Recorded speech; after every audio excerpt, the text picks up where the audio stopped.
இந்த ராசியாதிபதி என்று சொல்லக்கூடிய சுக்கிரன் தான் அழகினுடைய அம்சம்.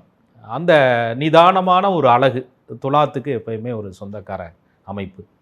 அதேபோல் சுக்கிரன்னா ஒரு காதல், பார்ப்பவர்கள் பொறாமைப்படும் அளவிற்கு அவங்களுடைய நேசமும் பாசமும் இருக்கக்கூடிய ஒரு தன்மை. அதுக்கப்புறம் எதுலையுமே ஒரு நியாயவாதியாக இருக்கிறது. சனி பகவான் துலாம் ராசியில் வந்து உச்சம் பெறக்கூடிய தன்மையில் இருக்கிறதுனால தனக்கு கொடுக்கப்பட்ட வேலை என்னவோ அதை மட்டும் பார்த்துட்டு போயிட்டே இருப்போம். அதிகப்படியான சந்தோஷம் என்பது துலா ராசிக்கு தனியாக இருந்து சந்தோஷப்பட தெரியாதுங்க.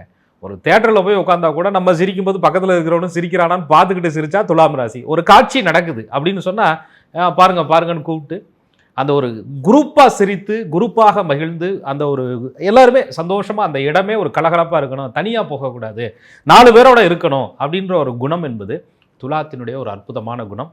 அப்படிப்பட்ட ராசியே கண்திஷ்டினால் சில தனிமை உணர்ச்சிக்கும் சில பாதிப்புகளுக்கும் ஆட்படுது.